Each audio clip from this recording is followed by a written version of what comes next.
Hey, what is going on everyone? My name is MarinTM and welcome back to a brand new video here on the channel. In today's video, I'm going to be going over the best tips and tricks to help increase your FPS in Fortnite. This is everything I did to make my game buttery smooth.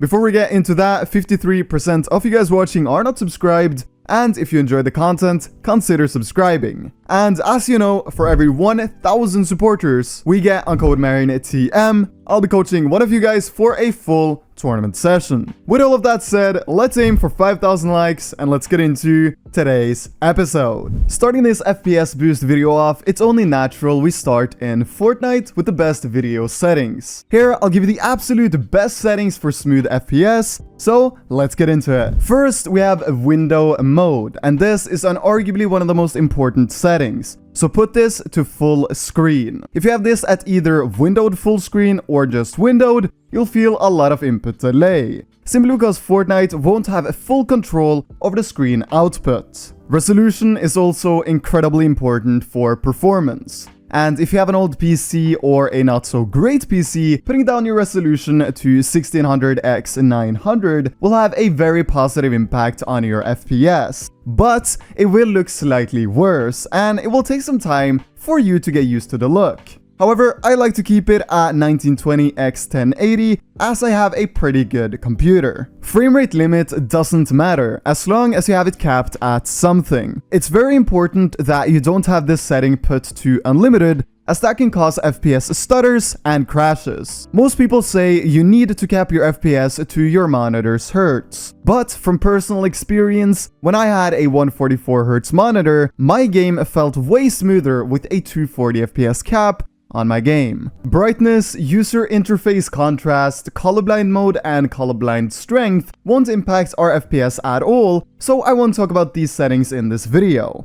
However, feel free to copy what I have, as this will make your game look fantastic. Graphics quality, on the other hand, plays a massive role in how much FPS we get. So let's put our quality presets to custom, and let's start talking about these settings. 3D resolution is the single setting that has the biggest impact on our FPS. The lower the 3D resolution, the better FPS you'll get. However, I wouldn't recommend going down below 66% no matter how bad your PC is, as Fortnite simply just looks terrible with less than 66% 3D resolution. But after some time, you get used to this as well. View distance is the most important graphics quality setting because it determines how far away you can see players and objects, and therefore I have it at epic. I would never recommend going under medium on this setting because even though you might get more FPS, it will be a disadvantage not seeing players and objects from a decent distance. Shadows, anti-aliasing, textures, effects, and post-processing should all be put to low. This is what every professional player uses and will give you the smoothest FPS you can get. These settings play a big role on your FPS, and if you've had these at high or epic before, it might take some time to get used to the new changes, but trust me, you'll get used to it and love it in no time. Going down to the advanced graphics tab, we start off with VSync, and you want to have this off. VSync eliminates screen tearing, but gives you a lot more input delay, which you obviously don't want. Turning this setting off will give you a way smoother game. Motion blur should always be turned off, and show FPS should be on. Rendering mode is where it becomes interesting. I personally prefer using DirectX 12 as it gives me way smoother FPS than DirectX 11, and performance mode just looks bad in my opinion. Performance mode is better for people with a low-end PC, so if you know you have a bad PC, try out performance mode. It will unarguably give you more FPS. Going down to allow multi-threaded rendering, you want to have this setting on. What this simply does is allowing multiple threads in your CPU to work on rendering your game, making it way smoother. CPU crash debugging should always be off, because if you have it on, you'll lose FPS, and it doesn't come at any benefit. Latency markers doesn't impact your FPS, and on NVIDIA Reflex Low Latency, you need to have this on plus boost. It will heavily affect your input lag, and make your game feel super responsive. Latency flash and DLSS should by default be off, but I would recommend trying DLSS on performance as it has made my game way smoother. But I know for a lot of other people, it has made the performance worse. So test it out for a few matches and see how it feels.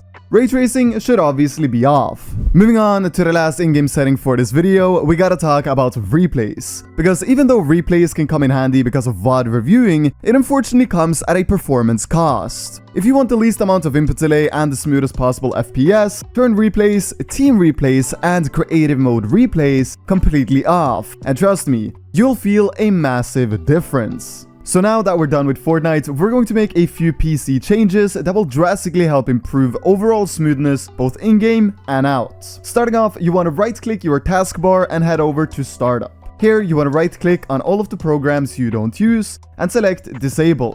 What this simply does is disabling all of them to start up when you start your PC, meaning your PC will be under a lower load both when playing and not, giving you a little extra edge to play on.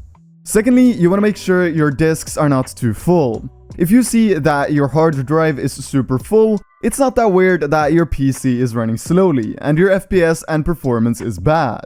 To check your disk space, simply click the Windows button on your keyboard and search for File Explorer. After you've found the File Explorer, go down to this PC and have a look at your remaining storage. As you can see, I have nearly 400 gigabytes free, but if you have a red bar here instead of a blue one, it is definitely time to delete some old videos, games, or programs you don't use or need anymore. This will definitely help speed up your PC. The third thing we're going to want to go ahead and do is delete our temporary files. This is incredibly simple. Once again, you want to click your Windows key on your keyboard and type in %temp%. Once you're in this folder, you want to select everything in it by clicking Ctrl+A and then click Delete. These are files that have only been used once on our computer and files we will not need.